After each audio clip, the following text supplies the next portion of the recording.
Chapter 39. It was the second week in May, in which the three young ladies set out together from Gracechurch Street for a certain town in Hertfordshire, and, as they drew near the appointed inn where Mr. Bennet's carriage was to meet them, they quickly perceived, in token of the coachman's punctuality, both Kitty and Lydia looking out of a dining-room upstairs. These two girls had been above an hour in the place, happily employed in visiting an opposite milliner, watching the sentinel on guard, and dressing a salad and cucumber. After welcoming their sisters, they triumphantly displayed a table set out with such cold meat as an inn larder usually affords, exclaiming, "Is not this nice? Is not this an agreeable surprise?" "And we mean to treat you all," added Lydia. "But you must lend us the money, for we have just spent ours at the shop out there." Then, showing her purchases, "Look here, I bought this bonnet. I do not think it is very pretty, but I thought I might as well buy it as not. I shall put it to pieces as soon as I get home, and see if I can make it up any better." And when her sisters abused it as ugly, she added, with perfect unconcern, "Oh, but there were 2 or 3 much uglier in the shop, and when I have bought some prettier colored satin to trim it with fresh, I think it will be very tolerable. Besides, it will not much signify what one wears this summer, after the Shire have left Meryton, and they are going in a fortnight." "Are they indeed?" cried Elizabeth, with the greatest satisfaction. "They are going to be encamped near Brighton, and I do so want Papa to take us all there for the summer. It would be such a delicious scheme, and I dare say would hardly cost anything at all. Mamma would like to go too, of all things. Only think what a miserable summer else we shall have." "Yes," thought Elizabeth, "that would be a delightful scheme, indeed, and completely due for us at once. Good heaven, Brighton and a whole camp full of soldiers to us, who have been overset already by one poor regiment of militia and the monthly balls of Meryton."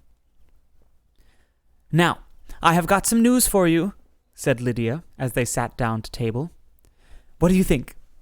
It is excellent news, capital news, and about a certain person that we all like." Jane and Elizabeth looked at each other, and the waiter was told that he need not stay. Lydia laughed and said, "Aye, that is just like your formality and discretion. You thought, the waiter must not hear, as if he cared. I dare say he often hears worse things said than I am going to say. But he's an ugly fellow. I'm glad he's gone. I never saw such a long chin in my life. Well, but now for my news. It is about dear Wickham. Too good for the waiter, is not it? There is no danger of Wickham's marrying Mary King. There's for you. She is gone down to her uncle at Liverpool, gone to stay. Wickham is safe." "And Mary King is safe," added Elizabeth. "Safe from a connection imprudent as to fortune." "Well, she is a great fool for going away if she liked him." "But I hope there is no strong attachment on either side," said Jane. "Oh, I am sure there is not on his. I will answer for it. He never cared 3 straws about her. Who could about such a nasty little freckled thing?" Elizabeth was shocked to think that, however incapable of such coarseness of expression herself, the coarseness of the sentiment was little other than her own breast had formerly harbored and fancied liberal.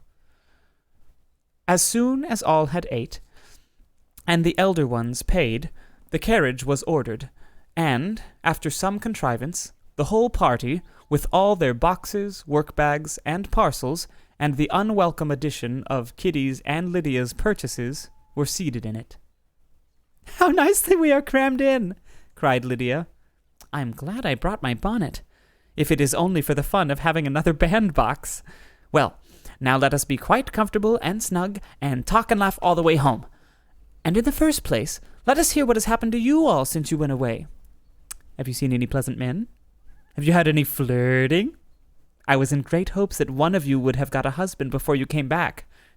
Jane will be quite an old maid soon, I declare. She is almost 23. Lord! How ashamed I should be of not being married before 23. My Aunt Phillips wants you so to get husbands you can't think. She says Lizzie had better have taken Mr. Collins, but I do not think there would have been any fun in it. Lord, how I should like to be married before any of you, and then I would chaperone you about to all the balls. Ah, dear me, we had such a good piece of fun the other day at Colonel Forster's. Kitty and me were to spend the day there, and Mrs. Forster promised to have a little dance in the evening. By the by, Mrs. Forster and me are such friends, and so she asked the two Harringtons to come, but Harriet was ill, and so Pen was forced to come by herself. And then, what do you think we did? We dressed up Chamberlain in woman's clothes on purpose to pass for a lady. Only think what fun! Not a soul knew of it but Colonel and Mrs. Forster, and Kitty and me, except my aunt, for we were forced to borrow one of her gowns, and you cannot imagine how well he looked. When Denny and Wickham and Pratt and 2 or 3 more of the men came in, they did not know him in the least. Lord, how I laughed, and so did Mrs. Forster. Oh, I thought I should have died, and that made the men suspect something, and then they soon found out what was the matter. With such kind of histories of their parties and good jokes did Lydia, assisted by Kitty's hints and additions, endeavour to amuse her companions all the way to Longbourn. Elizabeth listened as little as she could, but there was no escaping the frequent mention of Wickham's name. Their reception at home was most kind. Mrs. Bennet rejoiced to see Jane in undiminished beauty, and more than once during dinner did Mr. Bennet say voluntarily to Elizabeth, "I am glad you are come back, Lizzie." Their party in the dining-room was large, for almost all the Lucases came to meet Maria and hear the news, and various were the subjects which occupied them. Lady Lucas was inquiring of Maria, across the table, after the welfare and poultry of her eldest daughter. Mrs. Bennet was doubly engaged, on one hand collecting an account of the present fashions from Jane, who sat some way below her, and on the other, retailing them all to the younger Miss Lucases, and Lydia, in a voice rather louder than any other person's, was enumerating the various pleasures of the morning to anybody who would hear her. "Oh, Mary," said she, "I wish you had gone with us, for we had such fun. As we went along, Kitty and me drew up all the blinds and pretended there was nobody in the coach, and I should have gone so all the way if Kitty had not been sick. And when we got to the George, I do think we behaved very handsomely, for we treated the other 3 with the nicest cold luncheon in the world, and if you would have gone, we would have treated you too. And then, when we came away, it was such fun.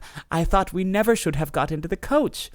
I was ready to die of laughter, and then we were so merry all the way home. We talked and laughed so loudly that anybody might have heard us 10 miles off." To this, Mary very gravely replied, "Far be it from me, my dear sister, to depreciate such pleasures. They would doubtless be congenial with the generality of female minds, but I confess they would have no charms for me. I should infinitely prefer a book." But of this answer Lydia heard not a word. She seldom listened to anybody for more than half a minute, and never attended to Mary at all.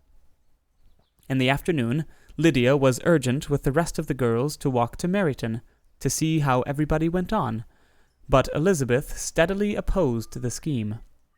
It should not be said that the Miss Bennets could not be at home half a day before they were in pursuit of the officers. There was another reason, too, for her opposition. She dreaded seeing Wickham again, and was resolved to avoid it as long as possible. The comfort, to her, of the regiment's approaching removal was indeed beyond expression. In a fortnight they were to go, and, once gone, she hoped there could be nothing more to plague her on his account. She had not been many hours at home before she found that the Brighton scheme, of which Lydia had given them a hint at the inn, was under frequent discussion between her parents. Elizabeth saw directly that her father had not the smallest intention of yielding, but his answers were at the same time so vague and equivocal that her mother, though often disheartened, had never yet despaired of succeeding at last.